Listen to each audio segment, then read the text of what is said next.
Well, hello. Today we have another reading from Rav Tzvi Kushalevsky on the Torah. And we have a guest here. Her name is Lily. You want to say hello, Lily? Okay. Very good. This is Lily. Let's see what Rav Kushalevsky says on Bamidbar. The 3 Torah ingredients. One second. Hold on a minute. Okay.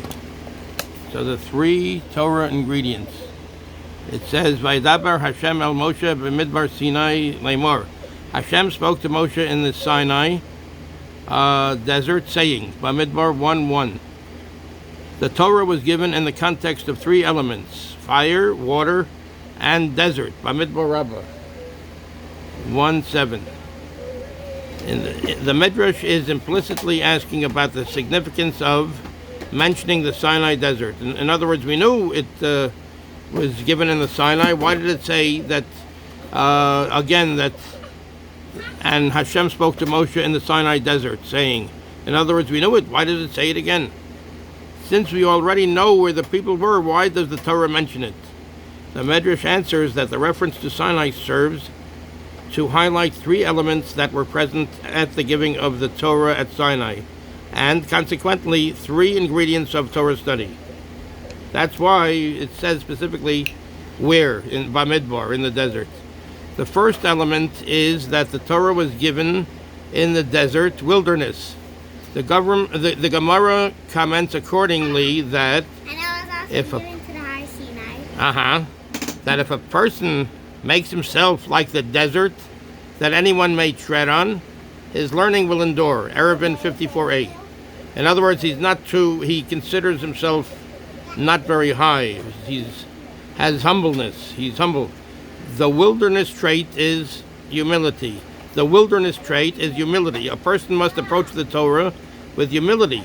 One who is haughty cannot absorb Torah. So in other words, the fact that it was in the desert is a fact of humility. One should be humble and not think that I know it all, that we know it all. We have to be humble to understand and accept what it says in the Torah. The element of fire was also present at Matan Torah, at the giving of Torah. Har Sinai was aflame with fire. There was a lot of fire down by Har Sinai. Shemos 19:18. As the author of Sefer Akedah writes, fire represents passion and desire. This hints that to receive the Torah, we need to develop a burning desire and yearning for it. In other words, you have to have like a real burning desire for it. That's Akedah Yitzchak, Shar 72. So in other words, there's wilderness. One should be humble. Fire is, one should have the desire, a great desire to learn it. And finally, water also descended on Har Sinai. The heavens dripped and the clouds emitted water. Shoftim 5:4. Water represents divine assistance. In the words of the Gemara, the day of rain is great. For even a pruta coin in one's pocket is blessed. When it's raining, it shows that Hashem is giving us help. So even if you have a pruta coin in your pocket, that pruta coin is blessed. In other words, there's going to be hatzlacha, there will be success with that coin. And Ta'anis 8b, that's from the Gemara Ta'anis 8b. This means that even if one has a single pruta coin, it has the ability to create much wealth in the same way that rain gives rise to an abundance of crops. Divine assistance is thus symbolized by rain. The Siyata Deshmaya is the 3rd indispensable ingredient for success in Torah study. So in other words, we have 3 things, the 3 elements.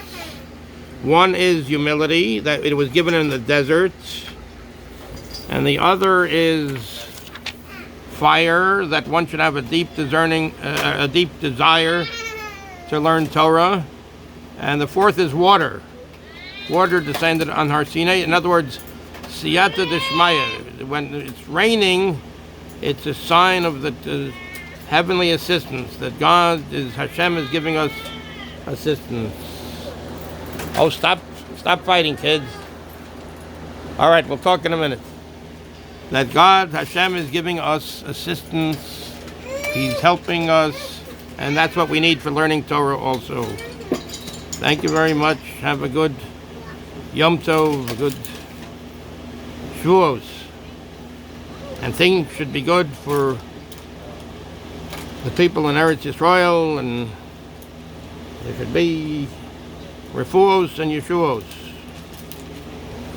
This here is from Rav Tzvi Kushalevsky on the Torah. And there we go. And thank you very much.